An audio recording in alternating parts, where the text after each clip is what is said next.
السلام علیکم ورحمۃ اللہ وبرکاتہ۔ دوستو، نماز کے واجبات آپ حضرات کی خدمت میں پیش کیے جا رہے ہیں۔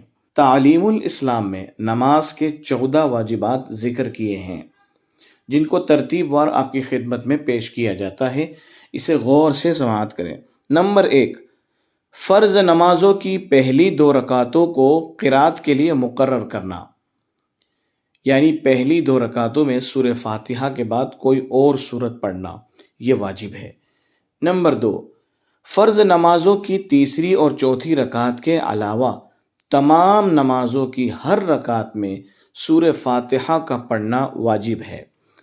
نمبر 3، فرض نمازوں کی پہلی 2 رکعتوں میں اور واجب اور سنت اور نفل نمازوں کی تمام رکعتوں میں سورہ فاتحہ کے بعد کوئی سورت یا بڑی 1 آیت یا چھوٹی 3 آیتوں کا پڑھنا واجب ہے۔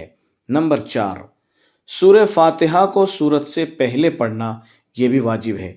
نمبر 5، قراءت اور رکوع میں اور سجدوں اور رکعتوں میں ترتیب قائم رکھنا، یعنی پہلے قراءت ہوگی، پھر رکوع ہوگا، پھر سجدہ ہوگا، اور اسی طریقے سے چاروں رکعتوں کی ترتیب قائم رہے گی، یہ واجب ہے۔ نمبر 6، قوما کرنا، یعنی رکوع سے اٹھ کر سیدھا کھڑا ہونا، یہ واجب ہے۔ بعض لوگ اس میں بہت زیادہ غلطی کرتے ہیں کہ سیدھے کھڑے بھی نہیں ہوتے ہیں اور سجدے میں چلے جاتے ہیں، اس لیے نماز لوٹانا پڑے گی۔ نمبر 7، جلسہ یعنی دونوں سجدوں کے درمیان میں سیدھا بیٹھ جانا۔ نمبر 8، تعدیل ارکان، یعنی رکوع، سجدہ وغیرہ کو اطمینان سے اچھی طرح ادا کرنا۔ نمبر 9، قاعدہ اولیٰ یعنی 3 اور 4 رکعت والی نماز میں 2 رکعتوں کے بعد تشہد کی مقدار بیٹھنا۔ نمبر 10، دونوں قاعدوں میں تشہد کا پڑھنا بھی واجب ہے۔ نمبر 11، امام کو نماز فجر، مغرب، عشاء اور جمعے کی نماز اور دونوں عیدین کی نماز، تراویح کی نماز اور رمضان شریف کی تراویح کے بعد جو وتر پڑھی جاتی ہے اس میں آواز سے قرات کرنا، یہ واجب ہے۔ اور ظہر، عصر وغیرہ میں ان نمازوں میں آہستہ قرات کرنا، یعنی خاموش قرات کرنا، یہ بھی واجب ہے۔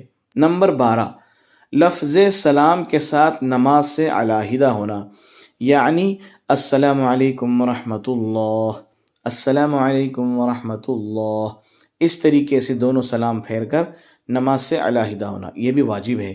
نمبر 13، نماز وتر میں قنوت کے لیے تکبیر کہنا اور دعائے قنوت پڑھنا، یہ 2 الگ الگ واجب ہے۔ جیسے ہم لوگ اپنی تیسری رکعت میں سورہ فاتحہ اور سورت سے فارغ ہو جائیں، پھر اس کے بعد اپنے دونوں ہاتھ کانوں تک اٹھا کر تکبیر کہیں گے، اللہ اکبر کہہ کے پھر سے ہاتھ باندھیں گے اور پھر قنوت پڑھیں گے، یعنی دعائے قنوت، اللہم انا نستعینک ونستغفرک ونؤمن بک، یہ دعائے قنوت پڑھیں گے۔ نمبر 14، دونوں عیدوں کی نماز میں جو زائد 6 تکبیریں ہیں ان کا کہنا بھی واجب ہے۔ اچھا، یہ بات بھی یاد رکھیں کہ نماز کے واجبات میں سے کوئی چیز بھولے سے اگر چھوٹ جائے سو سجدہ سہو کر لینے سے نماز درست ہو جاتی ہے، اور قصدن اگر کوئی چیز چھوڑ دی جائے تو نماز کا لوٹانا واجب ہوتا ہے۔ صرف سجدہ سہو سے اس نقصان کا ازالہ نہیں ہو سکتا، اور بھولے سے چھوٹنے کی صورت میں اگر سجدہ سہو کرنا بھول جائے تو اس نماز کے وقت کے اندر اعادہ کرنا، یعنی اس نماز کو لوٹانا واجب ہوگا۔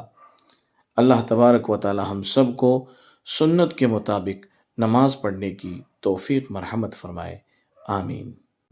ہمارے یوٹیوب چینل راہ سنت کو سبسکرائب کریں، لائک کریں اور شیئر کرنا نہ بھولیں۔ جزاک اللہ خیر۔